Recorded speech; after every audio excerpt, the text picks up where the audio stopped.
The final turn of the key in the lock echoed through the empty apartment, a sound as sharp and final as a guillotine's blade.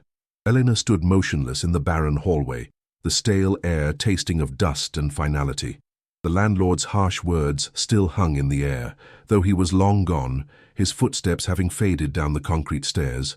She felt the cold of the linoleum floor seep through the thin soles of her worn-out shoes, a chill that had nothing to do with the weather. Her gaze swept over the single room they had called home. She could still see the ghost outlines on the walls where their few pictures used to hang, pale rectangles of memory. The air, thick with the scent of bleach and vacancy, burned in her lungs. She listened. There was no hum of a refrigerator, no distant traffic noise filtering through the glass. Only the sound of her own ragged breathing and the soft, frightened breaths of her two children huddled behind her. Elena felt her heart tighten into a painful, cold knot. They were officially homeless. The city had chewed them up and spit them out onto the merciless pavement. She forced her trembling hands to open, revealing the entirety of their worldly wealth. A few crumpled bills and a small handful of coins. She didn't need to count it. The number was seared into her brain. $50. Exactly $50 to shield her two children from a world that had already taken their father. A wave of nausea rose in her throat, hot and acidic. Her stomach was a hollow, aching void. The gnawing pangs of hunger had been her constant companion for 3 days, a dull pain that sharpened with every worried glance at Leo and Sophia. She could feel the bones in her wrist, sharp and prominent under her skin. She was withering away. The weight of her failure was a physical presence, pressing down on her shoulders, making it hard to stand. She felt a tremor run through her body, a shiver of pure, undiluted fear. It wasn't the cold that made her shake. It was the terrifying, absolute certainty that $50 was a paper shield against a tidal wave. It was nothing. It was the price of a few meals, a bus ticket to nowhere. It was the number that defined their desperation. The phrase work accident played on a cruel, endless loop in her mind. It had been a sterile, impersonal phone call from a man at the farm, his voice devoid of any emotion. A tragic accident, that's all they said. But Elena knew her husband. She knew the sureness of his hands, the cautious way he moved, the respect he had for the powerful machinery he operated. An accident felt wrong, like a poorly fitted garment. A cold dread had settled in her heart that day, a suspicion as dark and formless as a shadow that something had been deliberately broken. The insurance payment that followed felt less like compensation and more like a gag order, a sum just large enough to seem fair, but small enough to evaporate under the crushing weight of city rent and hungry mouths. It was gone now, all of it. They had taken him, and then, piece by piece, they had taken every scrap of security he had ever provided. She felt a surge of impotent rage, a fire that had nowhere to burn. She was a seamstress with no machine, a widow with no answers, a mother with no home. Leo, her stoic 10-year-old, stood with his back to her, staring out the grimy hallway window at the indifferent city below. His small shoulders were squared, his hands clenched into tight fists at his sides. He was trying so hard to be the man of the house, to absorb the blow without flinching, but Elena could see the tremor in his rigid posture. He hadn't cried, not once. The silence from him was somehow more heartbreaking than tears would have been. Then, a small, insistent tug on the fabric of her worn coat. 6-year-old Sophia looked up at her, her wide, innocent eyes clouded with confusion. "Mama," she whispered, her voice a fragile thread in the heavy silence. "Where are we going now? Is this part of the game?" Elena felt a single, hot tear break free and trace a cold path down her dust-smudged cheek. A game! She choked back a sob that felt like swallowing glass. She had to hold it together. For them, the crushing responsibility of their innocence, of their blind trust in her, was suffocating. She knelt, her knees cracking in protest, and pulled them close, inhaling the scent of their hair. There was only one option left, a desperate Hail Mary whispered by her husband months before his death. A piece of land, a derelict cabin, in a remote, forgotten place called Serra das Almas, the mountain range of souls. It was an inheritance from his estranged grandfather, a man she'd never met, a geologist who had died alone and in poverty. The name itself sent a shiver down her spine. It wasn't a plan. It was a leap into the dark. In her purse was a single yellowed letter with faded ink, a legal notice confirming the worthless inheritance. Worthless to them, but a roof to her, a roof that was free, a place where the shame of eviction and the spectre of debt couldn't follow them. She clung to that single, fragile sliver of hope. She could plant a garden. They could survive. Clutching her children's hands, Elena pushed open the heavy door to the street, leaving the empty room and their old life behind. The cold city air hit them, and with their single bag of clothes, they walked towards an unknown, and perhaps unforgiving, future. The rumbling engine of the old bus was a monotonous drone, a sound that vibrated through Elena's exhausted body and up into her teeth. She clutched the single piece of paper in her hand, the deed, the promise, so tightly that her knuckles were white. Its crisp edges felt like the only solid thing in her world. With every kilometer that clicked by, a tiny, fragile seed of hope began to sprout in the barren soil of her heart. She stared out the grimy window at the blur of passing green, ignoring the sticky vinyl seat and the cloying smell of diesel and sweat. In her mind's eye, she painted a picture of a small, rustic cabin. Humble, yes, but whole. A sturdy roof, a clean floor. She imagined a small plot of land where she could feel the rich earth under her fingernails, coaxing life from the ground. She envisioned Leo and Sophia, their laughter echoing in a place that was truly theirs, safe from landlords and final notices. This fragile dream was all she had left, a desperate prayer whispered against the rattling glass. The screech of the bus's air brakes was the final sound of civilization. The driver, with a face full of pity she couldn't bear to look at, gestured to a dusty track that vanished into the heat haze. "Serra das Almas is that way," he'd grunted, "a long walk." Then the bus was gone, leaving them in a cloud of red dust and a silence so profound it felt like a physical weight. The sun was a hammer, beating down on the cracked, thirsty earth. The landscape was brutal and alien, a world of thorny bushes and skeletal trees under a vast, empty sky. Elena felt a new kind of dread begin to uncoil in her stomach. This was an isolation far deeper than being poor in a city. She could feel the vast emptiness of the land pressing in on her. Sophia whimpered, shielding her eyes. "Are we there yet, Mama?" The question hung in the shimmering, silent air. Elena adjusted the heavy bag on her shoulder, the strap digging into her skin, and forced a smile. "Almost, my love. It's an adventure." The lie tasted like ash in her mouth. Each step was a negotiation with the unforgiving terrain. The thin soles of Elena's city shoes offered no protection against the sharp stones that littered the path. A hot, sharp pain began to blossom on her heel, a blister, raw and angry. Her throat felt like sandpaper, and she swallowed against a desperate thirst, rationing the last few sips from their single water bottle. The fragile hope she'd nurtured on the bus began to wilt under the oppressive heat. The sun was relentless, leaching the strength from her limbs and the courage from her heart. She kept up a steady stream of chatter, pointing out lizards and strangely shaped clouds to the children, her voice growing increasingly hoarse. "Look, Leo, that one looks like a ship." He didn't answer, just trudged on, his face set in a grim line. The weight of their single bag felt like it was filled with rocks, each one a memory of their failed life. The air was thick with the scent of hot dust and dry weeds, a perfume of desolation that filled her lungs with every ragged breath. Hours seemed to crawl by, measured in aching footsteps and the sun's slow westward arc. Just as Elena felt her legs would give out, Leo stopped dead. He raised a dusty arm and pointed. "Look." There, shimmering in the distance, was a dark shape perched on a low hill. A structure. The cabin. A wave of adrenaline and relief, potent and dizzying, washed over Elena. Her heart, which had been a slow, heavy drum of despair, began to beat a frantic rhythm of anticipation. "We're here," she breathed, the words catching in her throat. "We made it." She forced a surge of energy into her voice for the children. "See? I told you it was real." The shape was still indistinct, a smudge against the pale sky, but it was a roof. It was a destination. The end of their torturous journey was in sight.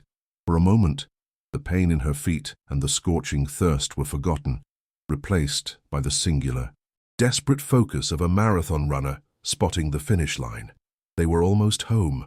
The thought was so powerful, it almost brought her to her knees. The final stretch of the walk was the cruelest. As they drew closer, the hopeful image in Elena's mind began to fracture and dissolve, replaced by a grim and worsening reality. The structure was not small and rustic, it was broken and skeletal. Her steps faltered. The clean, straight line of a roof she had imagined was a jagged, sagging mockery. She could see the pale sky right through it. A knot of ice formed in her stomach, a cold dread that extinguished the spark of adrenaline. This wasn't the humble sanctuary of her dreams. It looked derelict, abandoned. Her pace slowed to a crawl, her feet dragging through the dust. The last dregs of her desperate optimism evaporated into the hot, dry air, leaving a bitter residue of fear. Leo and Sophia, sensing the shift in her mood, fell silent. The only sound was the wind, a low moan that seemed to whisper of decay and ruin. She stopped 50 feet away, her breath held tight in her chest, unable to process the chasm between her hope and the reality before her. They stood before it, a monument to decay. This was not a cabin. It was a carcass, picked clean by time and neglect. A large section of the front wall had crumbled into a pile of dirt and splintered wood, leaving a gaping wound that exposed the dark interior. The front door, a slab of warped grey planks, hung drunkenly from a single, grotesquely twisted hinge, swaying slightly in the breeze. The windows were not just shattered, they were empty sockets, jagged shards of glass clinging to the frames like broken teeth. But the smell was the first true assault.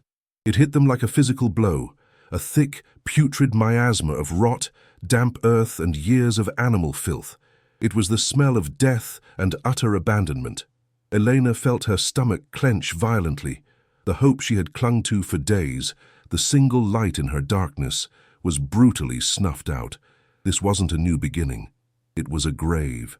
She heard a small, choked sound and realized it had come from her own throat.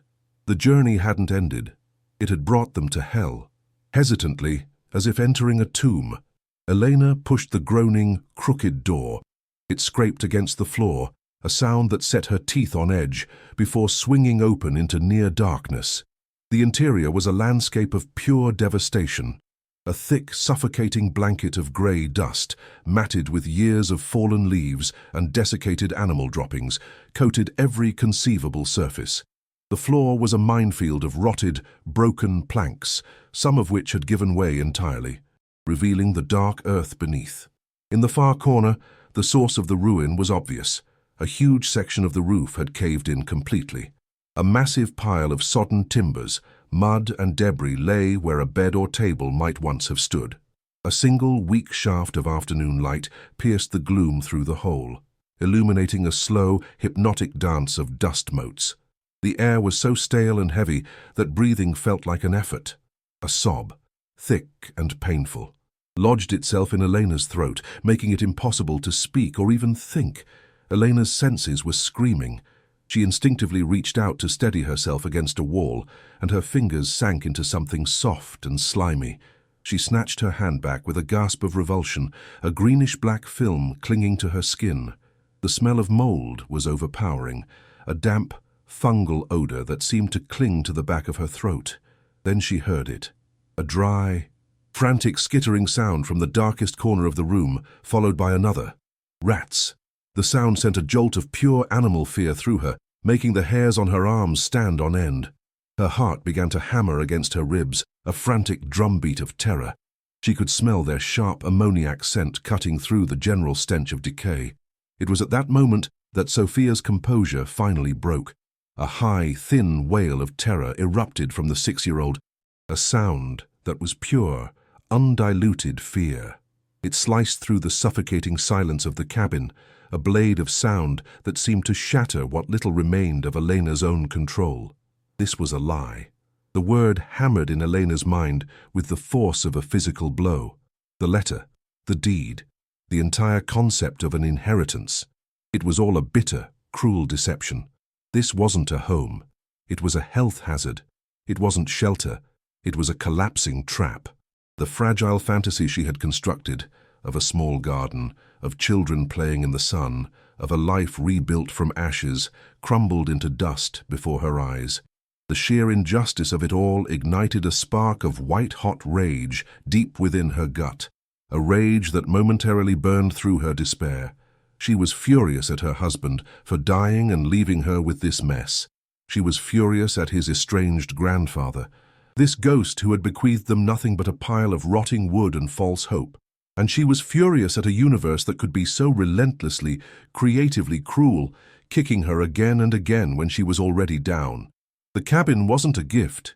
It was a final, posthumous spit in the face from a family she never knew. Drawn by a morbid compulsion, Elena staggered toward one of the broken windows. She peered out through the jagged frame. Her hands braced on the filthy sill and felt a new, more profound layer of despair settle over her. There was nothing, absolutely nothing, just an endless, rolling expanse of dry, thorny scrubland stretching out to meet a pale, indifferent horizon. No other houses, no fences, no roads, no smoke rising in the distance. Not a single sign of human life. The profound silence that had met them at the crossroads now felt menacing, predatory. It swallowed sound, swallowed hope. The chilling realization struck her. They were utterly, terrifyingly alone. If one of the children got sick, if she was injured, if they were attacked by an animal, no one would ever know. If they screamed, the sound would simply die in the vast, empty air. This isolation wasn't freedom, a prison without walls. A tremor started in her hands and spread through her entire body, a violent, uncontrollable shaking. It was too much. The eviction, the hunger, the torturous journey, and now this final, crushing disappointment. The iron wall of maternal strength that Elena had built around her heart shattered into a million pieces. A sound, a raw, wounded animal noise, tore from her throat as her legs gave way. She crumpled to the filthy floor, not caring about the dirt, the droppings, or the splinters. She curled into a tight ball, pulling her knees to her chest as if she could physically contain the explosion of grief inside her. The tears she had suppressed for weeks, tears of loss, of fear, of failure, finally came. They were not silent, dignified tears, but huge, racking sobs that shook her entire frame, each one ripped from a place of deep, primal agony. She was no longer a mother, a seamstress, or a widow. She was just a raw nerve of pain, broken on the floor of a ruin at what felt like the very end of the world. All hope was gone, and in its place was a black, bottomless abyss of despair. Leo stood frozen for a moment, his young face a canvas of shock and horror. Seeing his mother, his unshakable pillar of strength, collapse into a weeping heap on the floor was like watching the sun fall from the sky. The world no longer made sense. But then, some deep, nascent instinct took over. He moved forward cautiously, his small feet navigating the debris with care. He knelt beside his mother's shaking form. He didn't know what to say. What words could possibly fix this? So he said nothing.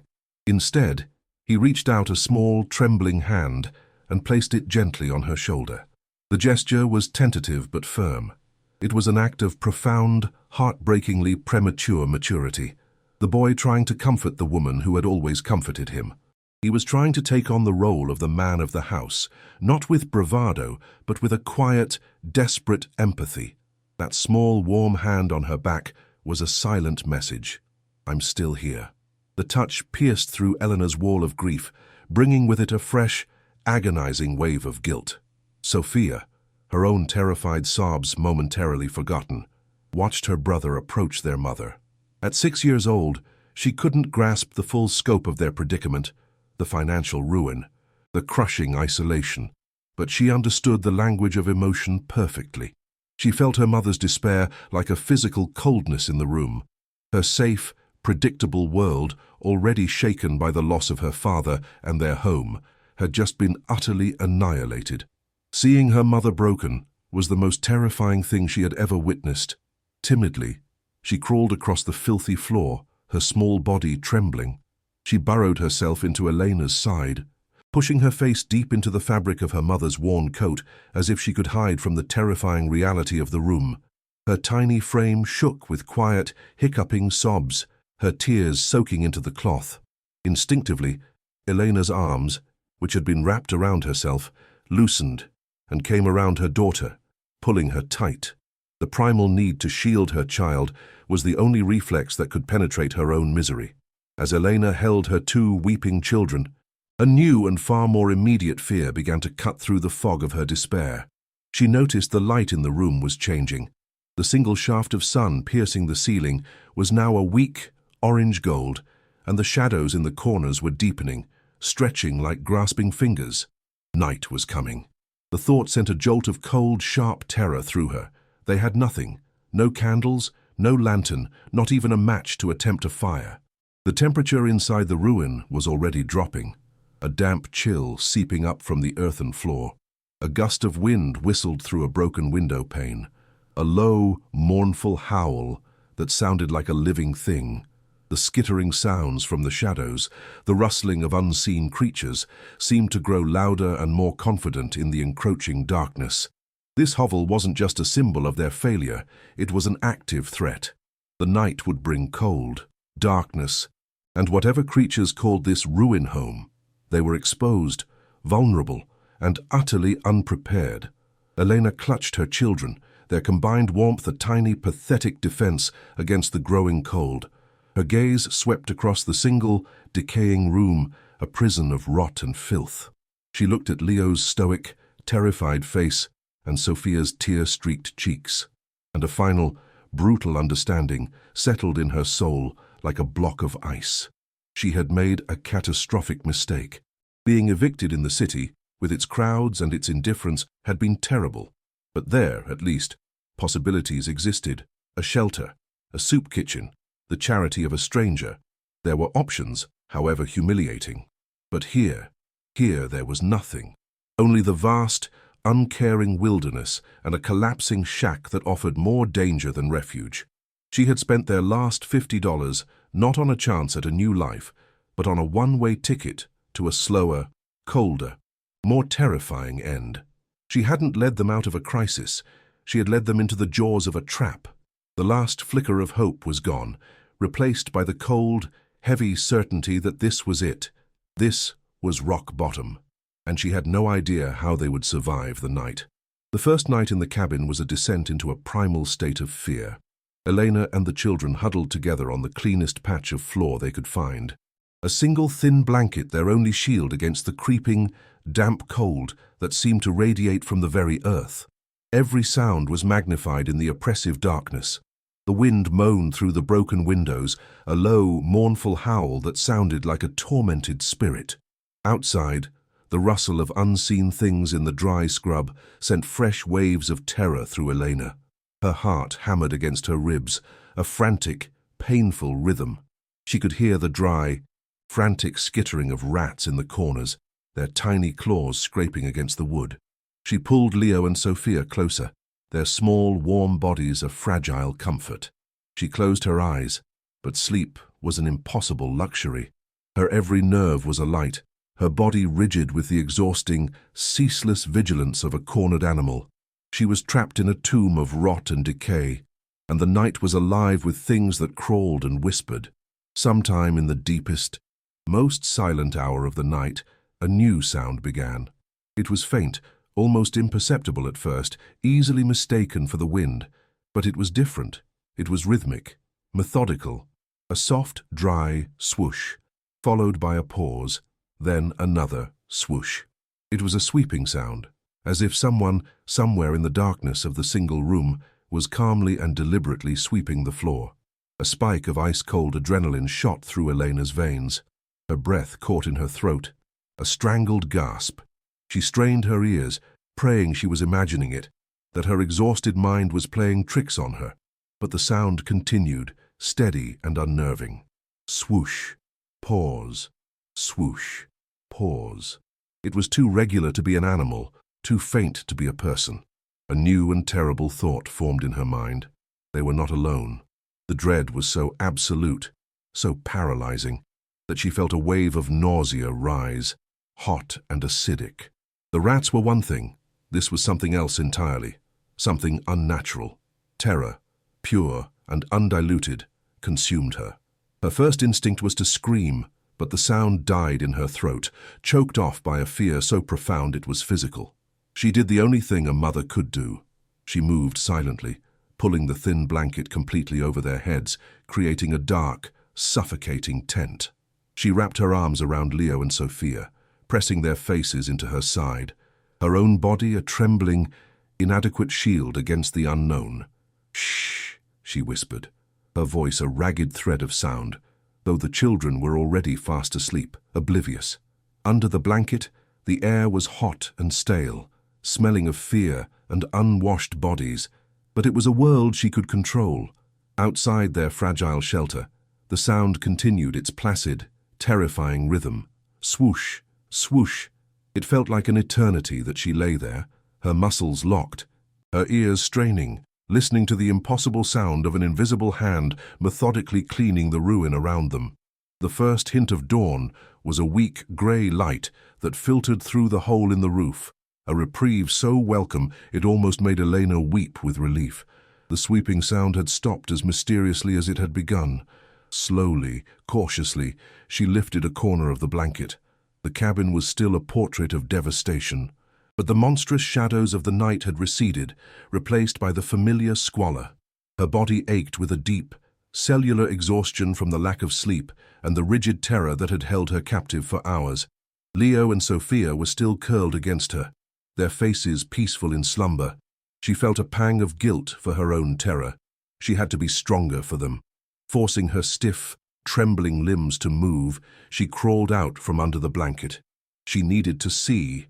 She needed to know if what she had heard was real or just a nightmare born of exhaustion and despair. Her eyes scanned the filthy floor, her heart pounding in a slow, heavy rhythm of dread and anticipation. And then she saw it. In the very center of the room, where the floor was most intact, was a large, almost perfectly circular patch that was utterly, inexplicably clean. The sight was so jarring, so impossible, that for a moment Elena's mind refused to process it. The rest of the floor was coated in a thick, uniform layer of dust, matted leaves, and animal droppings. But this one area, perhaps 10 feet across, was swept bare. The wooden planks were visible, their grain clear and distinct, as if someone had just taken a broom to them moments before. It was the exact spot where she had heard the sweeping sound originate. Her blood ran cold. This wasn't a dream, it was real. 1,000 frantic questions exploded in her mind. Who? How?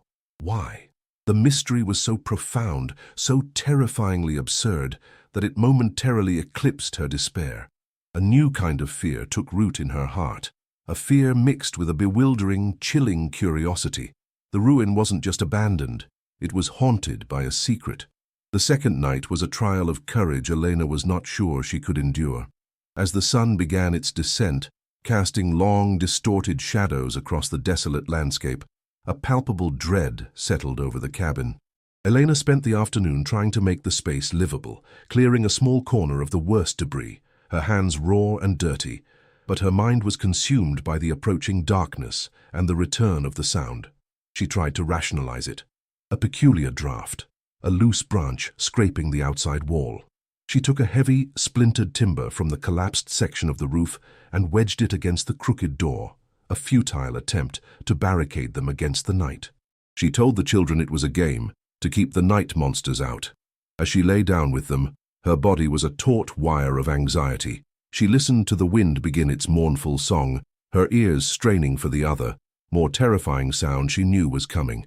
The heavy silence inside the cabin felt like the held breath before a scream. It began at the same hour, in the dead of night. The soft, rhythmic swoosh. Her heart leaped into her throat. The sound was identical, unhurried, persistent. The barricade had done nothing. A chilling realization washed over her. Whatever was making the noise wasn't trying to get in. It was already inside. The hairs on her arms stood on end, and a cold sweat broke out across her forehead. This was not a natural phenomenon. This was something deliberate. She squeezed her eyes shut, her knuckles white as she clutched the edge of the blanket. The sound seemed to mock her attempts at security, a quiet, insistent reminder of her own powerlessness. It went on for what felt like hours, a gentle, methodical sound of tidying in the heart of absolute squalor and decay.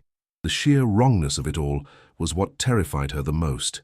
It was an act of order in a world of chaos, a quiet madness playing out in the dark, while she and her children huddled in fear just feet away. When morning came, Elena already knew what she would find. She felt a grim, hollow certainty in the pit of her stomach. After the sound had stopped, she had finally fallen into a shallow, dream-plagued sleep, only to wake feeling more exhausted than before. She looked over at the center of the room. The patch of floor was clean. Again, perfectly swept. The dust and filth pushed back to form a neat circular border around it. Seeing it for the second time did not lessen the shock. It intensified it. A single occurrence could be a fluke, a mystery. A repetition was a pattern, a message. The feeling of being watched, of an unseen presence, was now overwhelming. She felt like a trespasser in a place that had its own secret life, its own unknowable rules. Her fear began to mix with a new, sharper emotion, a burning need to understand. Despair was a passive state, a drowning. This mystery, as terrifying as it was, felt like something she could fight, something she could solve. On the third night, Elena made a decision. Fear was a prison, and she could no longer afford to be its captive. She would not hide. She would watch. After settling Leo and Sophia under the blanket, she retreated to the darkest corner of the cabin, pulling an old, tattered piece of canvas she'd found over herself for camouflage. She sat with her back against the slimy wall, her knees pulled up to her chest, and fixed her gaze on the center of the room. Her heart was a frantic drum against her ribs, but her breathing was slow and controlled. She was no longer just a victim of the phenomenon, she was an observer. The hours crawled by. The cold seeped into her bones. The nocturnal sounds of the cabin, the skittering and the moaning wind, were a familiar chorus now. She waited, her eyes straining in the near-total darkness, her entire being focused on that single patch of floor. The waiting was a form of torture, a slow tightening of every nerve in her body. Then it started. Swoosh. The sound was so soft it was almost a whisper, but in the profound silence, it was as clear as a shout. Elena held her breath, her eyes wide, trying to pierce the gloom. She could see nothing move, no ghostly shape, no dark figure, but the sound was undeniably there, coming from the floor itself. Swoosh, scrape, swoosh. This time, listening with focused intent, she detected a new detail. A faint, secondary sound, a light scraping like dry wood on dry wood. It wasn't a broom, it wasn't a hand. Her mind, sharpened by terror and adrenaline, made a sudden leap. This wasn't supernatural, it was mechanical. The realization sent a jolt through her, not of relief, but of even deeper confusion. A machine, in this ruin, a machine that swept the floor every night. The absurdity of it was staggering. The question shifted from who to what. What kind of device would do this? And for God's sake, why was it hidden here? For 3 more nights, the pattern repeated itself, and with each repetition, Elena's fear was slowly burned away by a feverish, obsessive curiosity. The sweeping sound was no longer a harbinger of terror, but a nightly call to action, a puzzle box she was desperate to unlock. During the days, while the children explored the sun-baked land around the cabin, she examined the clean patch of floor with an almost forensic intensity. She ran her fingers over the planks, knocking on them, listening for any hollow sounds. They seemed identical to all the others. But on the morning of the 6th day, as she stared at the perfectly clean circle, a new thought struck her with the force of a physical blow. It wasn't just clean. It was always the exact same spot. The mechanism wasn't cleaning the floor, it was marking a location. The invisible hand wasn't tidying up. It was pointing. A surge of pure adrenaline, so potent it made her feel light-headed, coursed through her. Hope, a feeling she thought had died, flickered back to life. She had to act. She couldn't risk exploring with the children underfoot. She waited until mid-afternoon, when Leo and Sophia were engrossed in a game, building a tiny fort out of sticks and stones a safe distance from the cabin. This was her chance. Her heart hammering with a mixture of fear and wild anticipation, she searched the pile of debris from the collapsed wall. Her fingers closed around a long, bent piece of iron rebar. It was heavy and coated in rust that came off on her hands like red powder, but it was solid. A tool, a lever. She carried it to the center of the room, her hands shaking so much she could barely keep her grip. She stood over the clean patch of floor, the rebar held like a weapon, or a key. The air in the cabin was still and silent, seeming to hold its breath. This felt like a point of no return. Whatever was under these floorboards, it was the answer to the cabin's long-held secret. She took a deep, shuddering breath to steady her nerves. With a grunt of effort, Elena jammed the pointed end of the rebar into a thin crack between two of the swept-clean planks. She put her entire body weight onto the makeshift lever, her muscles screaming in protest. The old wood groaned, but it held fast. She repositioned the bar, her breath coming in ragged gasps, sweat beading on her forehead and stinging her eyes. The physical strain was immense. Her body, weakened by hunger and stress, trembled with the effort. She could feel splinters from the rough iron digging into the soft flesh of her palms, a sharp, biting pain she barely registered. The smell of old, dry dust, disturbed for the first time in decades, filled the air, acrid and chalky. For a moment, she thought it was hopeless, that the boards were sealed shut forever. She gathered all her remaining strength, all her desperation and frustration, and gave one final, violent heave. Crack! The sound of a rusted nail snapping echoed through the cabin like a gunshot. It was so loud that Elena flinched, her heart stopping for a beat. The floorboard under the lever gave way with a groan of splintering wood, lifting a few inches. A puff of stale, musty air escaped from the darkness beneath. The smell that hit her was entirely different from the cabin's stench of rot and mold. This was a dry, ancient smell, the scent of old paper, of leather, and a strange, faint, metallic tang that she couldn't quite place. It was the smell of a sealed-up place, a time capsule. Her heart began to pound with a wild, frantic energy. It was real. There was something here, discarding the rebar.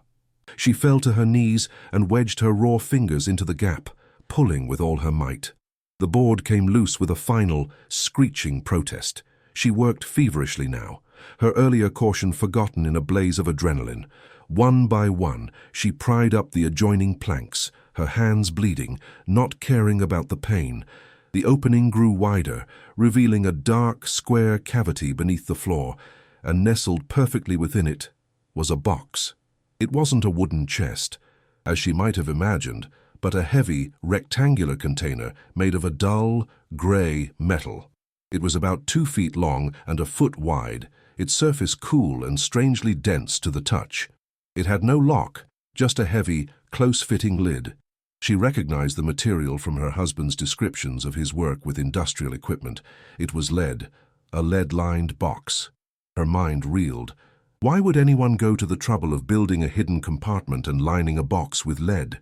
It was a material used for shielding. Shielding from what? The mystery deepened, becoming heavier and more dangerous. Her desperation for money was now mixed with a chilling sense of awe and dread. Her breath hitched in her throat, her mind, starved of hope for so long, instantly leaped to the most fantastic conclusions. Gold, jewels, a pirate's treasure. It had to be. Why else go to such lengths? Why the hidden compartment, the nightly sweeping, the lead box?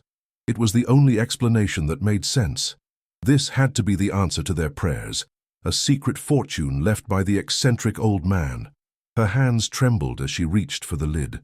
Her heart was beating so hard she could feel it in her ears, a deafening drum of hope and fear. This was the moment that could change everything. It could mean food, a real home, a future for Leo and Sophia. It could mean their salvation. With her scraped and bleeding fingers, she found purchase on the edge of the heavy lid and began to lift. The metal was cold and unforgiving against her skin. The weight of it, the sheer density, only fueled her conviction that something of immense value lay inside. With a final grunt, She heaved the heavy lead lid off the box and set it aside on the floor. She peered into the darkness within, her eyes wide with frantic anticipation, searching for the promised glint of gold or the sparkle of gems. But there was none. The box was filled to the brim, not with treasure, but with paper, stacks of old, leather-bound books and tightly wrapped bundles tied with faded string. A wave of disappointment so bitter and profound it felt like a physical blow washed over her. It was just books. Old, worthless paper. The hope that had soared so high just moments before plummeted, crashing into the familiar depths of her despair. Tears of frustration and exhaustion welled in her eyes. It was another cruel joke, a complex, elaborate prank played on her by a dead man.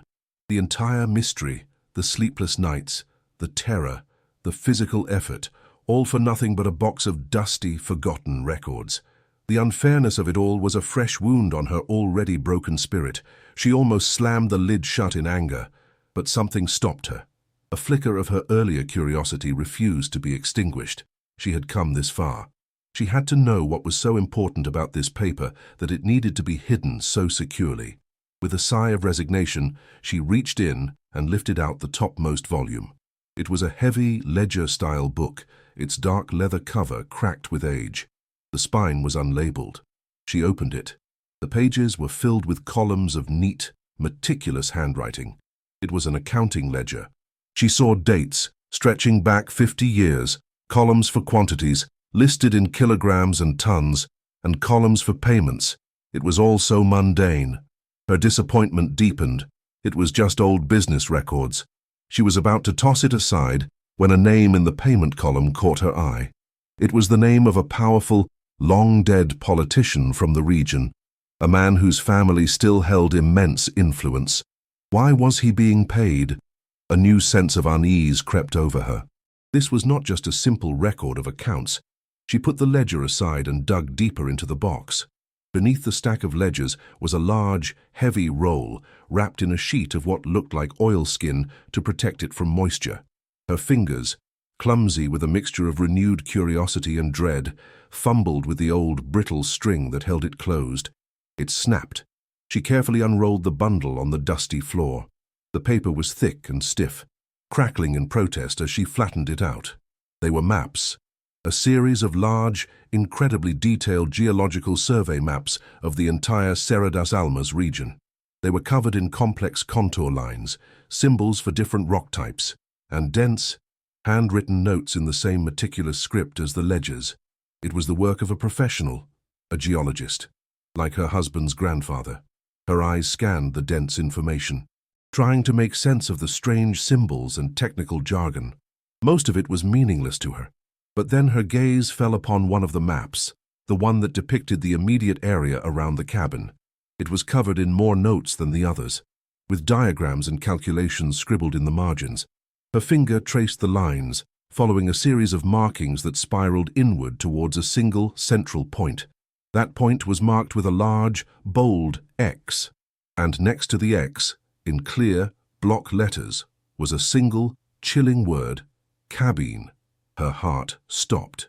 The map was pinpointing this very spot, and all around the X, the notes were frantic, excited. Words like massive deposit, unprecedented purity, and notations for minerals she'd only ever heard of in science reports. Neodymium, dysprosium, rare earth minerals, incredibly valuable minerals. The treasure wasn't gold. The treasure was the land itself. Suddenly, the ledgers made a new, horrifying kind of sense. She scrambled for the one she had looked at first, her hands shaking violently now, not with disappointment, but with a terrifying understanding. She flipped through the pages, her eyes racing over the columns, dates, quantities extracted, measured in tons, and payments, massive, regular payments made to that powerful family, the Correas, year after year. This wasn't a record of a legitimate business. This was a secret logbook. It documented decades of illegal mining. The systematic theft of the very minerals the maps showed were under her feet. The ledgers and the maps were two halves of the same story, a story of a monumental discovery and an even more monumental crime. The blood drained from her face as she grasped the sheer scale of the conspiracy she had just unearthed. The box didn't contain a fortune. It contained the evidence of a stolen one. The full weight of the truth crashed down on her. This land had belonged to her husband's grandfather. The maps, the meticulous notes, this was his life's work. He was the geologist who had discovered this immense wealth. He had found a treasure beyond imagining, and someone had taken it from him. The poverty and isolation he died in, the stories her husband had vaguely recounted of a brilliant man who had lost everything. It wasn't bad luck. It wasn't a personal failure. It was a deliberate, calculated act of destruction. They had ruined him to steal his discovery. A cold, hard fury began to build in Elena's chest, a righteous anger that burned away the last vestiges of her fear and despair. This wasn't just about minerals anymore.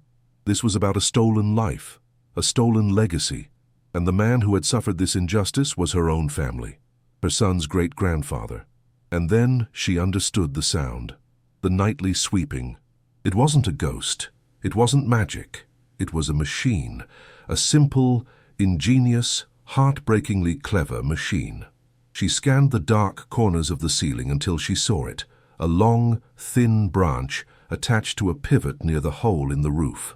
When the wind blew in a certain direction, it would catch the branch, causing it to swing down and across the floor in a perfect arc, its tip just brushing the floorboards before the pivot pulled it back. Swoosh, scrape, swoosh. It was a ghost made of wind and wood, a machine designed for one single, solitary purpose, to keep that one spot on the floor from ever being forgotten, to prevent dust and time from burying the evidence of the crime that had been committed against him. The old geologist, stripped of his voice and his fortune, had built a silent sentinel to stand guard over his truth. It was a message, a desperate message sent across the decades. The old man, knowing he couldn't fight the powerful forces allied against him, had created a failsafe. He had hidden the proof of his discovery and the proof of the crime in the most secure way he could, and then built a silent, patient machine to point the way for anyone who might one day return to his ruined home. He had entrusted his story to the wind itself, or at the old man's foresight and resilience warred with the cold fury at the injustice he had suffered. He had died.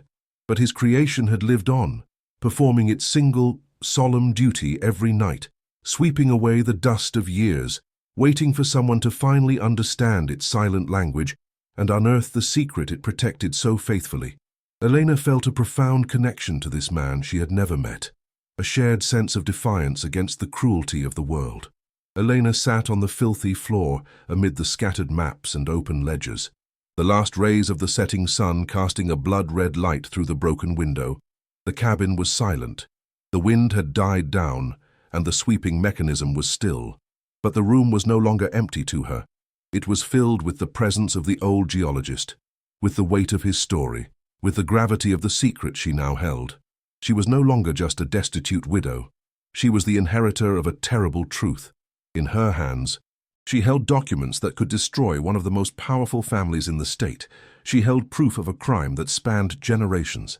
The mystery of the cabin was solved, but in its place, a new and far more dangerous chapter of her life had just begun. The despair of poverty had been replaced by the terror of knowledge.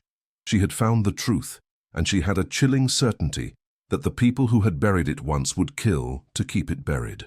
The leather-bound ledgers felt heavy in Elena's hands, not just with their physical weight, but with the weight of a 50-year-old crime. She sat on the dusty floor, the setting sun casting long, golden bars of light across the pages, illuminating the meticulous, elegant script of the man she now knew was her son's great-grandfather. This was his voice, a ghost speaking through faded ink. The first few pages were filled with a palpable sense of wonder. "Eureka," read one entry. "The survey is complete. The deposit is larger than my most optimistic projections. Neodymium, dysprosium, enough to change the face of technology for a century. This land is blessed." Elena felt a lump form in her throat. She could feel his excitement, his intellectual triumph.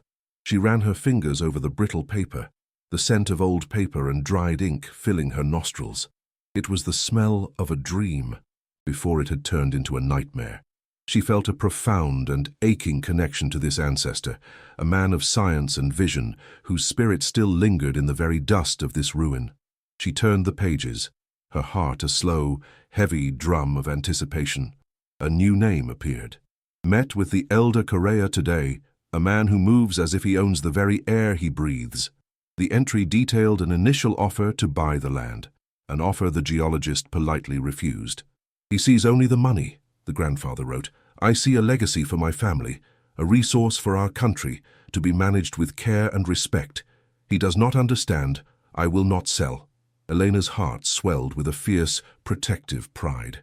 This was the man her husband came from, a man of principle. But as she read, a cold dread began to seep into her veins, a chill that had nothing to do with the cooling evening air. She saw the old man's integrity as a noble shield, but she already knew it would be shattered against the hammer of greed. A wave of nausea, familiar and bitter, rose in her throat. She felt as though she was watching a slow-motion tragedy, powerless to warn the ghost on the page of the darkness that was gathering on his horizon. The tone of the entries shifted dramatically a few months later. The confident script grew slightly more agitated, the lines tighter. And my funding for the university project has been inexplicably cut. A tax audit has been launched against me, citing anonymous irregularities. My partners are suddenly distant, their eyes avoiding mine. Elena felt her own stomach clench in a knot of empathetic anxiety. She could feel the invisible net closing around him. It was a methodical, suffocating campaign of whispers and bureaucratic strangulation. A name appeared again, Correa, a dinner invitation. A friendly warning about the geologist's precarious financial position. It was a game of chess played with a man's life, and the old man was only just beginning to realize he was the pawn.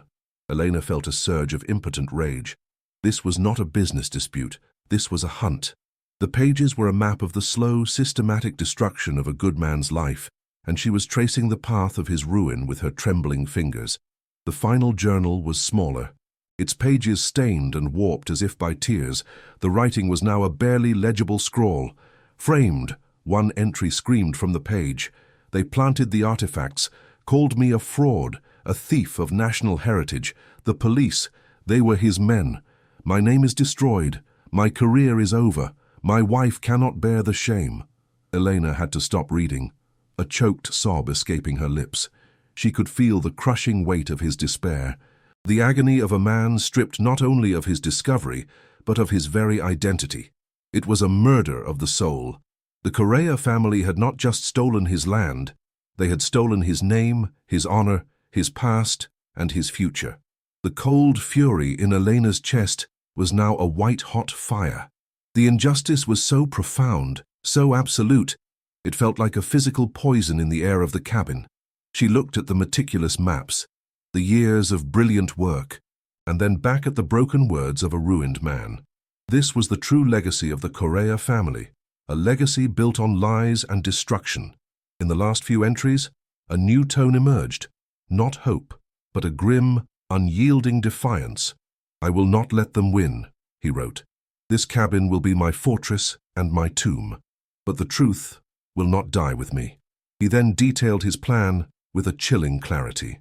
The hidden compartment, the lead-lined box to protect the documents from fire or flood, and finally, the machine, a simple branch activated by the wind, a ghost to guard my secret. It will sweep the floor every night, a constant, silent accusation. It will point the way. One day, someone of my blood will return. They will hear the whisper of the wind, and they will know. Elena let out a long, shuddering breath. Tears streamed down her face, but they were not tears of sorrow. They were tears of awe. He had not been broken. He had forged his despair into a weapon, a patient trap set to spring decades after his death. The nightly sweeping was not a haunting, it was a promise that justice, no matter how long, would have its day. A sound, alien and menacing, shattered the sacred silence. It was the low, guttural rumble of a powerful engine, a noise that did not belong in this world of wind and rustling leaves. Elena's head snapped up, her body instantly rigid with alarm. Her blood ran cold. The sound grew louder, closer. the crunch of heavy tires on the dry, stony track echoing through the desolate landscape. Her heart, which had been filled with the righteous anger of the past, was now seized by a present and immediate terror. She scrambled on her hands and knees, her movements frantic. She shoved the ledgers and maps back into the lead-lined box, her hands shaking so violently she could barely fit the lid. She slid the heavy box back into its dark hiding place and began forcing the floorboards back into position, her breath coming in ragged, panicked gasps. The sound of the engine was deafening now, right outside. A wave of adrenaline, cold and sharp, flooded her system. She was no longer a reader of history. She was a participant, a sleek, black pickup truck, so clean it seemed to absorb the light, rolled to a stop just yards from the cabin. It was an apparition of wealth and power, its polished chrome glinting in the last rays of the sun, its tinted windows dark and impenetrable. It looked more like a military vehicle than a civilian truck, an instrument of intimidation. As the engine cut off, the sudden silence was more terrifying than the noise had been. A cloud of thick red dust, kicked up by its tires, drifted slowly towards the cabin, a conquering fog that smelled of gasoline and dry earth. Elena had just managed to kick the last floorboard into place, covering the secret with a scattering of dirt and leaves, when the driver's door opened with a solid, expensive-sounding thud. Her heart hammered against her ribs, a frantic, trapped bird. She felt utterly exposed, her body trembling with a primal fear. The monster from the history books was no longer just a name on a page. It was here. A man emerged from the truck, and for a moment, Elena forgot to breathe. He was not a rugged farmhand or a weathered local. He was tall, dressed in a crisp, white linen shirt and dark trousers that seemed immune to the dust. His shoes, polished leather loafers, were completely absurd for this terrain. He was handsome in a severe way, his dark hair streaked with silver at the temples, his face tanned and unlined. He moved with a slow, deliberate grace, an apex predator surveying his territory. This was Dr. Mateus Correa. He exuded an aura of untouchable power, of a man so accustomed to control that he never had to raise his voice. He paused, his cold, intelligent eyes sweeping over the ruin, a faint, condescending smile playing on his lips. Elena felt her stomach drop. She instinctively backed away into the shadows of the cabin, her hand reaching for her children, who were still asleep in the corner, blessedly oblivious to the danger that had just arrived. He didn't bother to navigate the broken path to the door. Instead, he strode directly towards the gaping hole in the front wall, his expensive shoes crunching on the debris with an indifferent rhythm. He stopped in the opening, his broad shoulders blocking what little light was left, plunging the interior into a deeper gloom. He was a silhouette of menace. He did not ask for permission to enter. His presence was its own warrant. The air grew thick and still, charged with a predatory energy. Elena could smell him, a faint, clean scent of expensive cologne and soap, a smell so alien in this place of rot and decay that it felt like an act of aggression. She held herself perfectly still, trying to control her ragged breathing, praying he couldn't hear the frantic pounding of her heart. He was a violation, an invasion of her sanctuary, and his silent appraisal of her and her squalid surroundings felt more insulting than any verbal abuse. "Boa tarde," he said, his voice as smooth and cool as polished riverstone. "I am Dr. Mateus Correa." The Portuguese words were spoken with a precise, educated accent that dripped with condescension. He gestured vaguely at the desolate landscape. "My family has interests in this region. We have for a very long time." He took a step inside, his eyes taking a moment to adjust to the gloom. They came to rest on Elena, and she felt his gaze like a physical touch, cold and appraising. It was the look of a man assessing livestock, or an object he was considering purchasing. He smiled, a practiced, charming smile that did not reach his cold, dark eyes. "I heard that the old geologist's granddaughter-in-law had taken up residence. I must say, I am surprised. This place is hardly fit for, well, for anyone." A shiver traced its way down Elena's spine. The casual way he said, "the old geologist," sent a clear message. "I know who you are. I know whose blood runs in your children's veins." His gaze swept over the caved-in roof and the filthy floor, a look of performative distaste on his face. A true ruin, he declared, shaking his head as if in pity. Frankly, it's an eyesore and a liability. However, he paused, letting the silence stretch, forcing her to wait on his words. I am a man of some compassion. I am heading a consortium that is buying up some of these old, useless parcels. For the sake of your children, he said, his voice dropping into a tone of false charity, I am prepared to offer you $5,000, cash, to take this problem off your hands, enough for you to find a decent place back in the city. Elena's mind reeled. $5,000. A month ago, that sum would have seemed like a miracle, a lifeline. But now, sitting on top of a secret worth billions, the offer was a grotesque insult. It was a test, a baited hook. She felt the blood drain from her face as she stared at the man who was offering her pennies for her kingdom, a kingdom he had stolen once before. Elena stood frozen, her throat too tight to speak. She knew her life, and the lives of her children, depended on the next few moments. She had to be the destitute, ignorant widow. She had to show no sign that she knew the true value of the dirt beneath her feet. She simply stared at him, her face a carefully constructed mask of exhaustion and confusion. Her silence seemed to unnerve him. The fake smile on his face tightened slightly at the edges. He took another step into the room, his presence shrinking the space, his cologne now overpowering. He tilted his head, his eyes narrowing. It is a more than generous offer, he said, his smooth voice acquiring a harder edge. A gift, really. He let his gaze drift pointedly towards Leo and Sophia, still sleeping soundly, their small forms looking incredibly fragile in the gloom. The unspoken message was clear. Think of them. Elena felt a surge of protective fire in her veins, but she forced it down, keeping her face blank, her posture defeated. He leaned against a crumbling wall, crossing his arms over his chest. His voice dropped, becoming confidential, almost intimate. It was far more terrifying than a shout would have been. It was a terrible tragedy. What happened to your husband? He murmured, his eyes fixed on hers. A terrible, terrible accident. He let the word accident hang in the air, weighted with unspoken meaning. These old farms, so much can go wrong.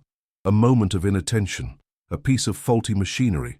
One must be so careful out here. Elena felt the air leave her lungs, as if she'd been punched.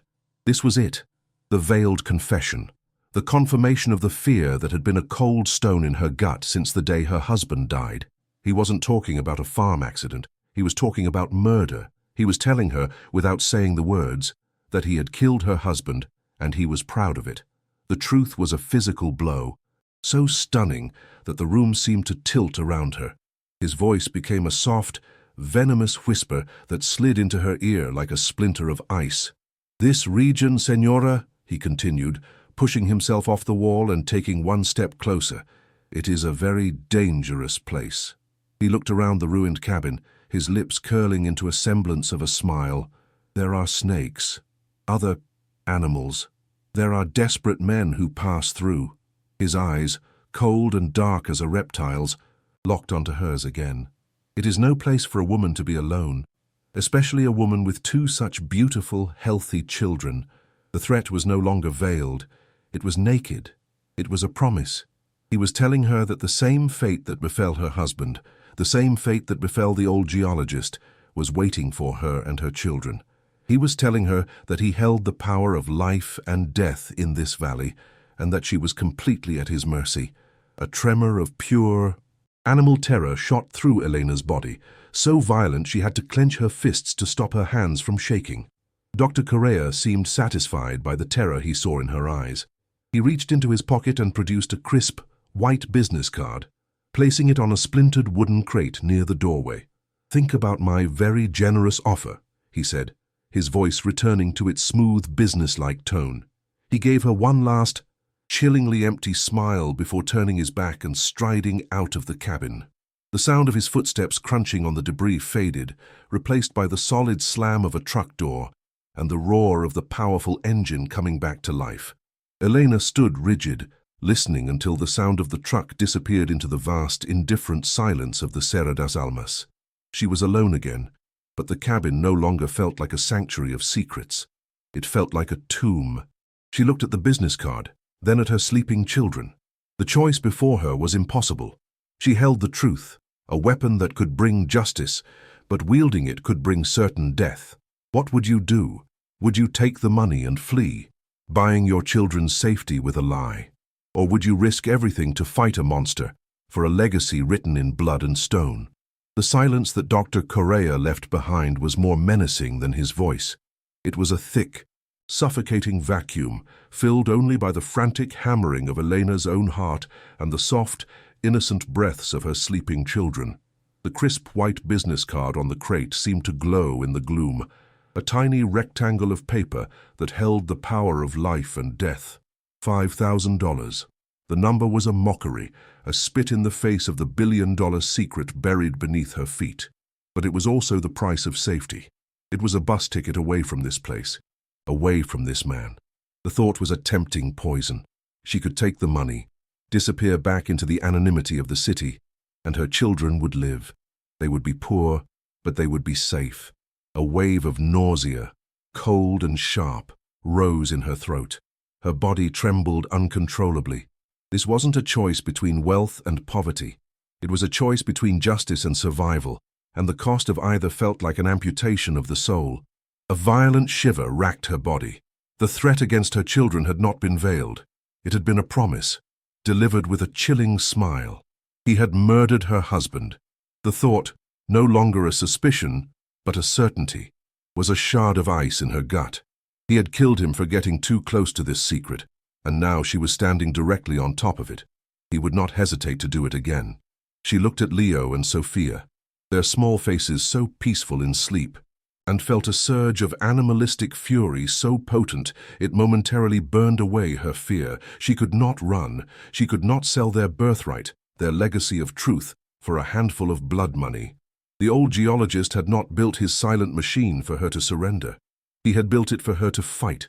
She would not let his long, lonely vigil be in vain. But how? How could one woman, with nothing but a box of papers, fight a monster who controlled everything and everyone in this valley? She was utterly, hopelessly alone. Or was she? A memory, faint and distant, surfaced through the fog of her terror.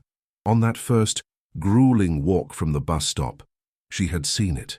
Far in the distance, miles away across the thorny scrubland, she had noticed a thin, almost invisible plume of wood smoke rising against the pale sky, a sign of life, a neighbor. The bus driver had mentioned an old recluse, a man who kept to himself. At the time, the thought of another person nearby had felt like a small comfort, a tiny pinprick of light in the vast emptiness. Now, it felt like a lifeline, a desperate, improbable chance. This man, this recluse, would have lived here for years. He would have known the old geologist. He would have seen the rise of the Correa family. He might be the only person in this entire region who was not under their thumb. It was a wild gamble, a shot in the absolute dark, but it was the only move she had left to play on this terrifying chessboard. She had to reach him. The decision was agonizing. She could not take the children with her. The journey on foot was too long, too punishing, and they would slow her down. But the thought of leaving them alone in the cabin, even for a few hours, was a physical torment. Her stomach churned with a sick, acidic fear. What if something happened? What if Correa came back while she was gone? She looked at their sleeping forms, a fierce, protective love welling up inside her that was so intense it felt like grief. She knelt and kissed them both, her tears falling silently onto their cheeks. "I'll be back soon," she whispered to their sleeping ears, the promise a prayer against the encroaching darkness. She grabbed the heaviest of the leather-bound ledgers, wrapping it in the old canvas for protection. It was her proof, her passport into the world of this secret. With one last terrified look at her children, she slipped out of the cabin and into the twilight, her heart a cold, heavy stone in her chest. The journey was a frantic, breathless scramble against the dying light. Elena did not follow the winding track. It was too exposed. Instead, she plunged directly into the scrubland, aiming for the spot on the horizon where she had seen the smoke. The landscape was a hostile enemy. Thorny branches, sharp as needles, tore at her clothes and her skin, leaving long, bleeding scratches on her arms and face. The ground was uneven, littered with loose stones that threatened to twist her ankle with every step. Her lungs burned, her breath coming in short, ragged gasps. The pain in her blistered heel, which had been a dull throb, was now a sharp, stabbing agony. The sun had set, and the world was bathed in a deep purple gloom that made it difficult to see. Panic began to set in, a cold, creeping certainty that she was lost. The air grew colder, and the sounds of the night, the chirping of insects, the distant cry of a nocturnal bird, seemed to amplify, each one a potential threat. She pushed onward, driven by a primal fear for her children and a desperate, flickering hope. Her body screamed in protest, every muscle aching, every scratch stinging. She felt a profound and terrifying isolation, a feeling of being a tiny, insignificant speck in a vast, uncaring wilderness. The memory of Correa's cold eyes and his veiled threats spurred her on, a constant whip at her back. She had to keep moving. She had to find this man. After what felt like an eternity, as she crested a small, rocky ridge, she saw it. A single, faint yellow light, glowing in the distance. A window, a home. The sight was so beautiful, so welcome, that a sob of pure relief escaped her lips. It wasn't a mirage. It was real. The light was a beacon, a promise of sanctuary. A fresh surge of adrenaline coursed through her, numbing the pain in her feet and giving her a final burst of strength. She stumbled and slid down the rocky incline. Her eyes fixed on that single point of light, as if it were the only star in a black sky. As she drew closer, the shape of a small, weathered farmhouse materialized out of the gloom. It was a simple, sturdy structure, with a gently sloping tin roof and a wide, sagging porch. Unlike her own ruin, this place felt lived in, cared for. Tidy rows of vegetables grew in a fenced-in garden, and the silhouette of a few chickens could be seen roosting near a small coop. The smell in the air was not of rot, but of wood smoke and damp earth, the scent of a simple, honest life. She slowed her pace, her heart hammering not just from exertion, but from a new anxiety. What if he turned her away? What if he was afraid? She was a stranger, appearing out of the darkness, covered in dust and blood from her scratches. She crept to the edge of the property, hiding in the shadows of a large, gnarled tree, her courage suddenly failing her. The ledger, wrapped in canvas, felt impossibly heavy in her arms. This was it. The moment her desperate gamble would either pay off or collapse into nothing. She took a deep, shuddering breath and forced her legs to move. Her footsteps on the dry dirt path sounded unnaturally loud in the quiet of the night. She walked onto the porch, the old wooden planks groaning under her weight, a sound that seemed to echo across the entire valley. Before she could even raise her hand to knock, the front door creaked open. An old man stood silhouetted in the doorway, holding a flickering kerosene lantern that cast long, dancing shadows. He was shorter than she expected, with a stooped back and a face that seemed to be carved from ancient weathered wood, a roadmap of wrinkles and hard times.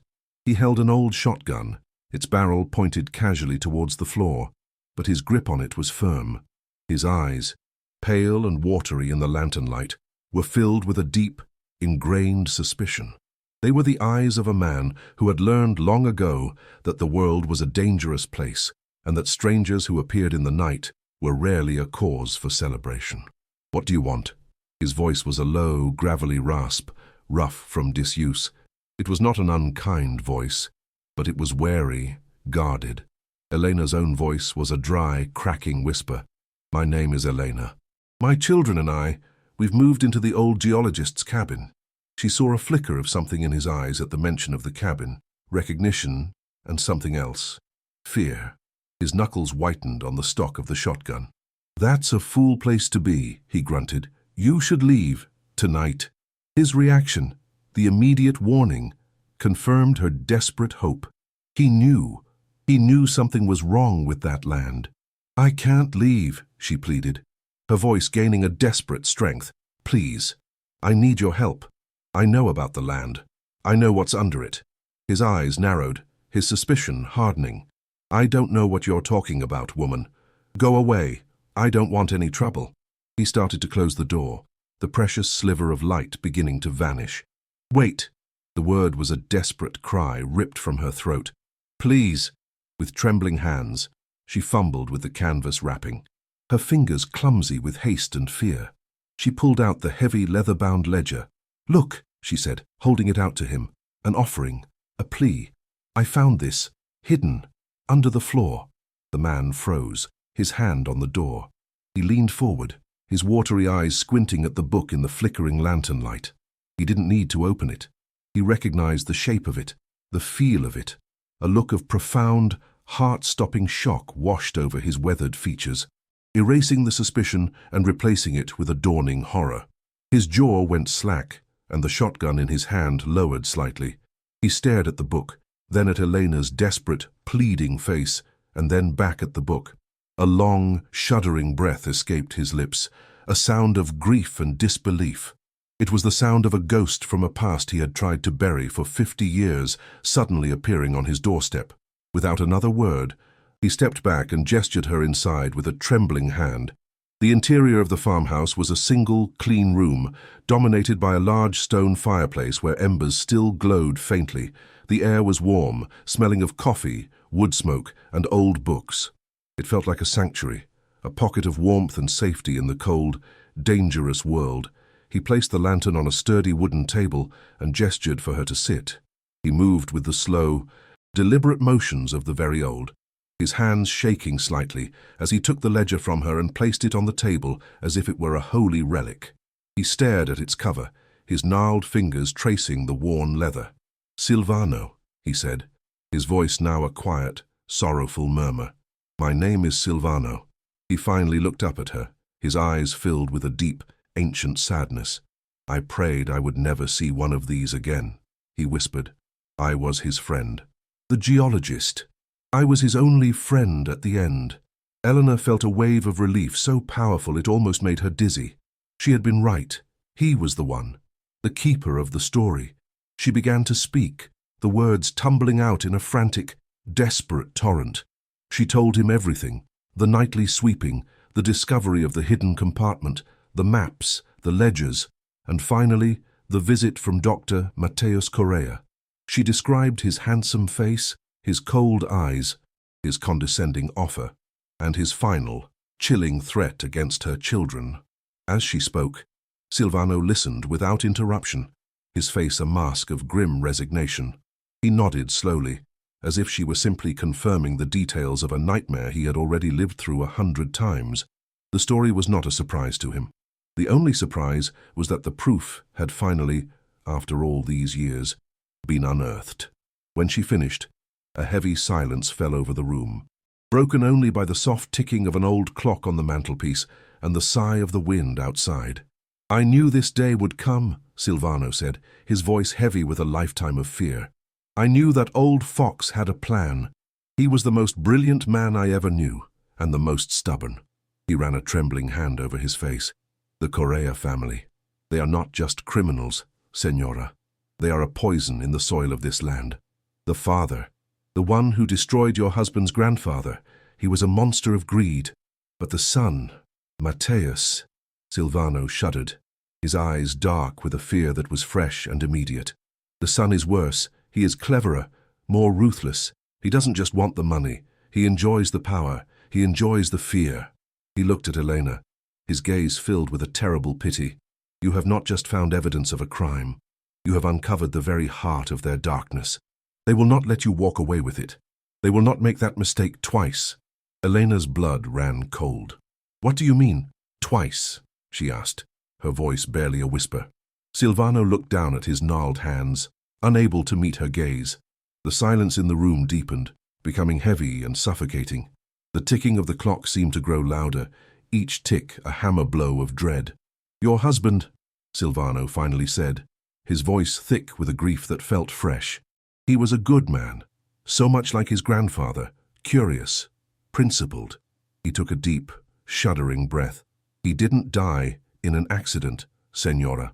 Elena already knew this, but hearing the words spoken aloud by someone else gave them a new and terrible finality.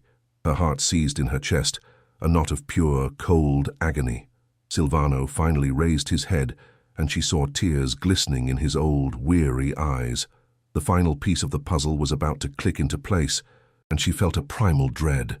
a certainty that it would be more horrific than anything she had yet imagined. "He came to see me," Silvano whispered, his voice cracking, "about a month before he died. He had been hearing the old stories about his grandfather. He felt that something was wrong. He was starting to ask questions, quietly, but he was asking. He asked me about the land, about the Correas." Silvano choked on a sob. "I was afraid. I have been afraid my whole life. I told him to leave it alone. I told him to forget the stories, to think of his family, to think of you and the children. I begged him to stop." The old man's face crumpled in shame and regret. "He didn't listen. He was a good man. He couldn't let the injustice lie. He kept digging." Elena felt the room begin to spin. Her husband hadn't stumbled onto the truth. He had been searching for it, for her, for them, for the honor of his family. He had been fighting this war long before she had even known it existed. "Correa found out," Silvano continued, his voice flat with despair. "He must have. Your husband worked on one of the Correa-owned farms. It would have been so easy. A piece of machinery, malfunctioning. A tragic accident. No questions asked. No one would dare." The old man's words hung in the air. A death sentence delivered years too late. This was the final, brutal truth. Her husband's death was not just a murder to protect an old secret. It was a fresh murder, a direct response to his own investigation. He had been silenced because he had gotten too close, just as his grandfather had been. The Correa family's crime was not a single event in the distant past. It was a living, breathing monster that had just recently fed. The rage that filled Elena was so absolute, so pure, that it eclipsed all fear. The fight was no longer just for the geologist's legacy. It was for her husband. It was vengeance. Silvano leaned forward, his eyes burning with a new intensity, a lifetime of fear being burned away by a desperate need for action. "He will not offer you money again," he said, his voice a low, urgent hiss. "Your silence, your refusal to take his offer, it has told him everything he needs to know. He knows you have found it. He knows you know. He will not send a lawyer next time. He will send his animals." The words sent a fresh jolt of terror through Elena, a fear that was immediate and practical. Her children, they were alone, unprotected. "I have to go back," she gasped, rising to her feet, her mind reeling with horrific images. "I have to get them." Silvano stood as well, grabbing her arm with a surprising strength. "Wait, you cannot go back there without a plan. Listen to me, there is no time. You must listen." His urgency was so great, it rooted her to the spot. "Your cabin," he said, his words coming quickly now. "The back wall, the one that faces the woods. The planks are rotted at the bottom. The old man, he told me once it was his escape route. You can kick them out. It leads directly into the woods. Not the path, do you understand? The woods." He drew a crude map on the dusty table with his finger. "Run through the woods, directly east. It will be dark. It will be hard, but keep running. Do not stop. I have an old truck. It's not much, but it runs. I will wait for you at the edge of the old logging road, a mile from here. You will see my lights." The plan was desperate, flimsy, but it was a plan. It was a thread of hope in the suffocating darkness. He was offering her not just information, but a lifeline, a path to escape. For the first time, she felt she was not entirely alone in this fight. He pressed the ledger back into her hands. "Take this, and the maps. Take it all. Do not leave it behind. It is your only weapon. It is all that matters." He looked her directly in the eyes, his own filled with a grim resolve. "Now go. Go back to your children. Be brave. Do not let them see your fear. Wait for them to come. And when they do, you run. Run, and do not look back." Elena clutched the heavy book to her chest, her knuckles white. She looked at the old man, this stranger who had just become her only ally, and saw the immense risk he was taking for her, for a man he had called a friend 50 years ago. She nodded, unable to speak past the lump in her throat. She gave him one last look of profound, silent gratitude before turning and running out of the farmhouse, back into the terrifying darkness, her heart pounding with a mixture of terror and a new, steely resolve. The run back to the cabin was a blur of blind panic. The moon was hidden behind thick clouds, and the woods were a terrifying maze of indistinct shapes and menacing shadows. Every rustle of leaves was the sound of Correa's men. Every snap of a twig was a footstep behind her. The physical pain in her body was gone, replaced by the all-consuming, fiery burn of adrenaline. Her mind was a chaotic storm of Silvano's words. The back wall. The woods. I will be waiting. The safety of her children was a desperate mantra, a prayer that propelled her forward through the darkness. When the skeletal shape of the cabin finally appeared in a clearing, she nearly collapsed with relief. But the feeling was short-lived. The silence surrounding it was unnatural, heavy. It felt like the calm before a storm, the terrible, quiet moment before the lightning strike. She crept to the broken window, her breath held tight in her chest, and peered inside. Leo and Sophia were awake. They were huddled together under the thin blanket, their eyes wide with fear in the gloom. Leo had his arm around his little sister, trying to be brave, but Elena could see him trembling. They had been terrified by her absence. A wave of guilt, sharp and painful, washed over her. "Mama," Sophia whispered, her voice a fragile whimper as Elena slipped back inside. She rushed to them, pulling them into a fierce, desperate hug, burying her face in their hair, inhaling their scent. She tried to project an aura of calm, to soothe them with soft words, but her heart was a wild drum of terror against their small bodies. She could feel the approaching danger like a change in atmospheric pressure. She quickly and quietly explained a new game, a hiding game. She showed them the loose planks in the back wall, telling them it was a secret door. Her voice was steady, but her hands were shaking. She prayed they couldn't feel her terror. Then she heard it. The same low, guttural rumble of an engine she had heard before, but this time it was different. It was angrier, louder, and it was not alone. Headlights, 2 pairs of them, sliced through the darkness, sweeping across the front of the cabin like searchlights from a prison tower. The powerful engines cut out, and the night was filled with the sound of slamming doors and heavy, crunching footsteps. They weren't trying to be quiet. They weren't here to negotiate. Silvano was right. The animals had arrived. Elena's blood turned to ice. She shoved the ledgers and maps into a small cloth bag, her movements jerky and frantic. "Now," she whispered to the children, her voice tight with terror. "The game starts now. We have to be silent. Not a sound." She pulled them toward the back of the cabin, her body a shield between her children and the violence that was about to erupt. The heavy, splintered timber she had used as a barricade was kicked from the outside. The sound a sharp crack of wood. The front door, which had been clinging to a single hinge, was ripped from its frame with a scream of tortured metal and splintering wood. It crashed to the floor. 2 large, brutal shapes filled the doorway, their broad shoulders blocking the moonlight. They were not dressed in linen shirts. They wore heavy boots and dark, practical clothing. They were thugs, their faces hard and merciless in the gloom. "Look at this dump," one of them grunted, his voice a low, gravelly sneer. "He wants us to find papers in here. Just burn the whole thing down." The other man laughed, a short, ugly sound. "No," he was specific.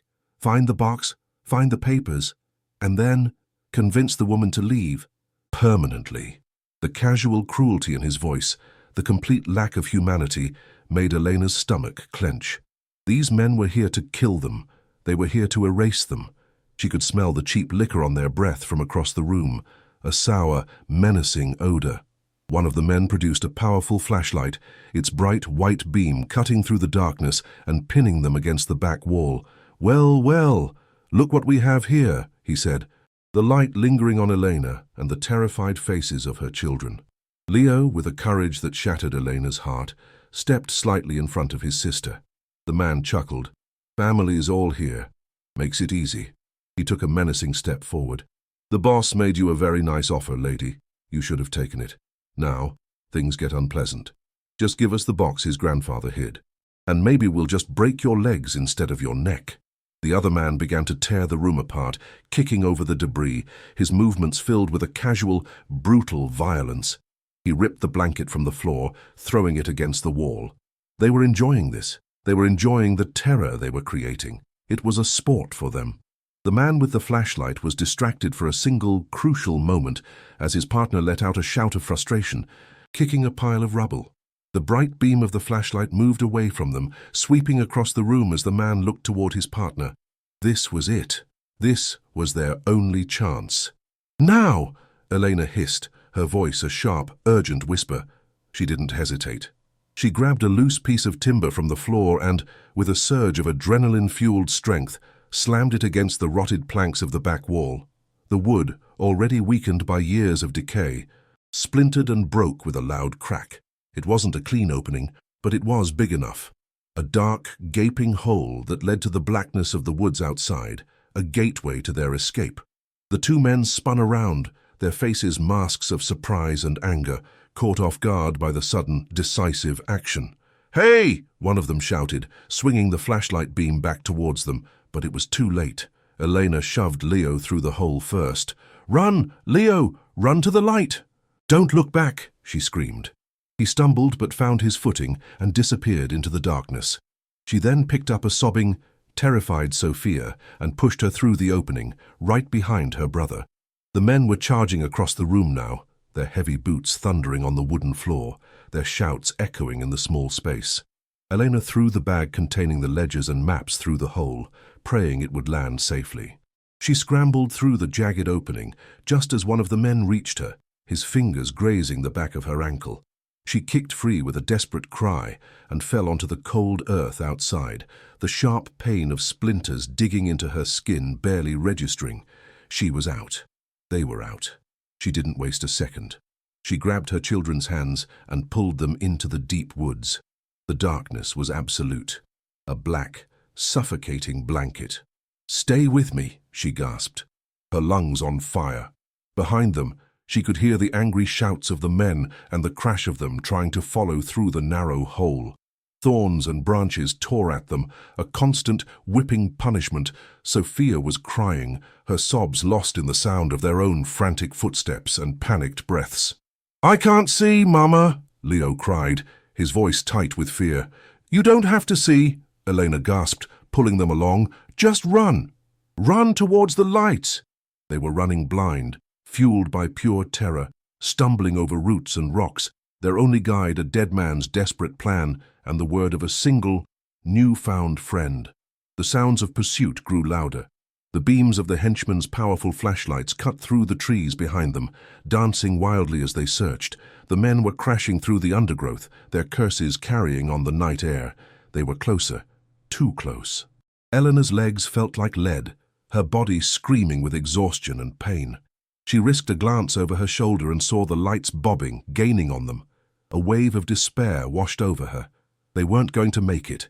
Just as she felt her hope begin to crumble, Leo shouted, his voice sharp with relief. "Mama, look!" Through a break in the trees, far ahead. She saw it. Two faint, steady pinpricks of light. Headlights. Silvano. He was there. He had kept his promise. The sight was a jolt of pure, undiluted hope, a powerful surge of adrenaline that gave her one final burst of speed. She tightened her grip on her children's hands and aimed for the light, running for their lives. They fell into the truck's cabin, a chaotic tangle of limbs and ragged breaths. The door slammed shut, a solid final sound that sealed them inside a bubble of stale air, smelling of gasoline, old wool blankets, and Silvano's faint scent of pipe tobacco. Elena pulled her shivering children close on the cracked vinyl seat, their small bodies trembling not from the cold, but from the aftershocks of terror. She clutched the cloth bag containing the ledgers to her chest as if it were a third child. It was her only weapon. Through the dusty windshield, she saw Silvano's gnarled hands expertly turning the key. The old engine sputtered, coughed, and then roared to life with a defiant rumble that vibrated through the floorboards and up into Elena's bones. The truck lurched forward, its tires spitting gravel, and swung onto the dark, unmarked road. They didn't look back. There was nothing left for them in the darkness behind, only monsters and ghosts. Ahead, there was only a desperate, improbable chance at dawn. The journey was a 100-mile-long prayer whispered in darkness. The truck's headlights carved a single, lonely tunnel through the vast, sleeping landscape of the Serra das Almas. Outside the window, a black and silver world of skeletal trees and rocky outcrops rushed past, a landscape that had nearly been their tomb.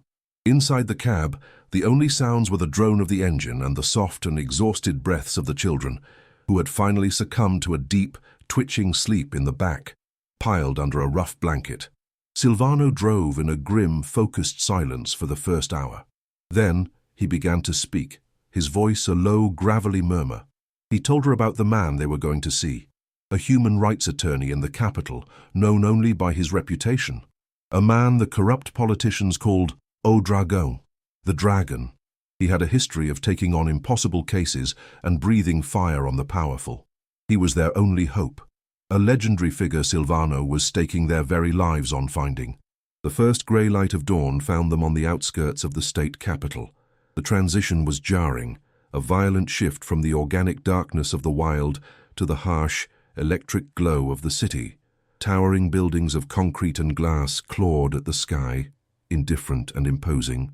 The air grew thick, the clean scent of the countryside replaced by the acrid smells of diesel exhaust and damp pavement. Elena felt a familiar sense of being small and invisible, a feeling she had fought to escape. But this time was different. The bag on her lap was a stone, a weight of truth in this city of illusions. Silvano, looking deeply out of place in his worn farm clothes, navigated the multi-lane highways with a white-knuckled determination. He was a man on a holy mission. They drove past the bustling morning markets and into a quieter, older part of the city, where the buildings were made of stone and history. He parked the truck in front of a stately, imposing building with a heavy oak door. It was time to face the dragon. The attorney, a woman named Sofia Almeida, a coincidence that sent a shiver down Elena's spine, was not what they expected. She was not a fire-breathing dragon, but a woman in her late 50s with sharp, intelligent eyes and a weary kindness about her. Awakened by Silvano's desperate, insistent phone call, she met them in her office while the city still slept. She listened with a professional skepticism as Silvano began to speak. Then, Elena, moving as if in a dream, stepped forward. Without a word, she unceremoniously placed the heavy, leather-bound ledger on the vast, polished mahogany desk. The sound, a solid, definitive thud, echoed in the silent room. She then unrolled the geologist's crackling, hand-drawn maps. The attorney fell silent. Her manicured fingers, so clean and precise, reached out and traced the lines of the 50-year-old crime. The skepticism in her eyes vanished, replaced by a cold, glittering fury. She looked from the papers to Elena's bruised and scratched face, and in that moment, she understood everything. The office became a whirlwind of quiet, decisive action. Sofia Almeida moved with the chilling efficiency of a master strategist. She listened to Elena's entire story, from the sweeping sound to the chase through the woods, her expression hardening into a mask of grim resolve. Then, the phone calls began. Her voice was a low, calm instrument of power, cutting through bureaucratic red tape with surgical precision. Elena heard snippets of the conversations that would change her life forever. "Get me the federal prosecutor." "Yes, now." "Evidence of interstate racketeering, illegal mining, and at least 2 murders. I have the witness and her children here. They need immediate protective custody. Alert the media contacts, all of them. I want this monster's face on every screen in the country by noon." With each call, Elena felt a layer of the immense, crushing weight she had been carrying for weeks, for months, for her entire life, begin to lift. She had not found a lawyer, she had found a general, and an entire army was now mobilizing at her command. Dr. Mateus Correa was enjoying his morning coffee on the sun-drenched veranda of his sprawling estate, overlooking the valley he believed he owned. He was reading the financial news on a tablet, a small, satisfied smile on his face. The calm was shattered by a sound he had never heard over his property before, the rhythmic thwump-thwump-thwump of multiple helicopter rotors. He looked up, his smile faltering, as 2 large, black helicopters emblazoned with the stark white letters of the Polizia Federal descended towards his perfectly manicured lawn. Simultaneously, the ornate iron gates of his estate buckled and crashed inwards as armored vehicles stormed the driveway. Uniformed federal agents, armed and resolute, poured onto the grounds. Correa stood frozen, the mask of charming power slipping to reveal the raw, reptilian face of fear. As the cold steel of handcuffs snapped around his wrists, his expression was one of pure, unadulterated shock. His empire, built on generations of theft and blood, was crumbling to dust before his eyes. The trial was a national spectacle. The story of the destitute widow, the ghost in the cabin, and the decades-long conspiracy was irresistible to the media. Elena, protected and prepared by Sofia Almeida's team, gave her testimony with a quiet, unshakable dignity. The ledgers were indisputable. The maps were irrefutable. And Silvano's heartbreaking account of his friend's destruction and the murder of Elena's husband sealed the verdict. Dr. Correa and his associates were found guilty on a litany of charges, from murder and corruption to massive environmental crimes. Then came the civil judgment. The courts, in a landmark ruling, not only affirmed Elena's ownership of the land, but awarded her the full mineral rights and punitive damages that amounted to a sum with so many zeros. It seemed abstract, unreal. In a quiet meeting, Sofia Almeida slid a document across the table. It was the valuation. Elena stared at the number, feeling not elation, but a profound, dizzying sense of cosmic justice. The ghost of the old geologist could finally rest. A year later, the scent in the air was of baking bread. Elena stood in a bright, spacious kitchen, the sunlight streaming through a large window that overlooked a vibrant, green garden. A new house, secure and beautiful, stood on a gentle rise a few miles from the old cabin. She watched as Leo, now a confident 11-year-old, taught a laughing, radiant Sofia how to properly kick a soccer ball across a lawn that was theirs, truly and forever theirs. The laughter was the most beautiful sound in the world, a sound free from the undertones of fear and uncertainty. Elena brought a warm mug of coffee to her lips, the simple pleasure a luxury she would never again take for granted. The deep, stress-etched lines on her face had softened, leaving only the faint traces of a past she had survived. She was no longer a cornered animal fighting for scraps.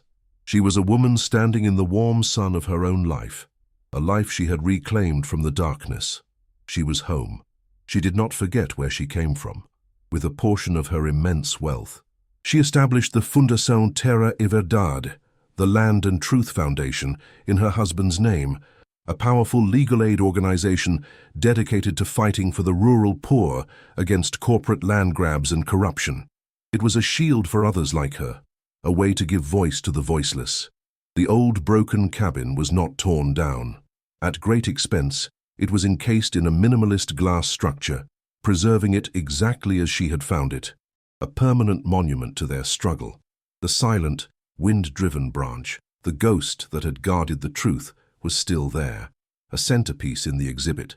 It was no longer a place of terror, but a testament to a family's resilience and an old man's patient, defiant hope. Elena had not just found wealth, she had found a purpose that was forged in the fire of her suffering, giving meaning to every scar. In a quiet room filled with light and the scent of cedar, Elena sat before a state-of-the-art sewing machine. Its gentle, powerful hum was a comforting symphony, a stark contrast to the terrifying silence and the moaning wind of the cabin. She guided a piece of deep blue silk, as rich and dark as the night sky, under the needle, her movements sure and steady. Her hands, no longer calloused and bleeding from prying up floorboards, but clean and capable, created a line of perfect, even stitches. She was a seamstress again, not of necessity, but of creation. She was not just mending fabric. She was mending a life, stitch by careful stitch. Her story was proof that the deepest wounds can heal, that justice can be found in the most unlikely of places, and that one person's courage can be enough to change the world. Her struggle was a testament to survival against all odds.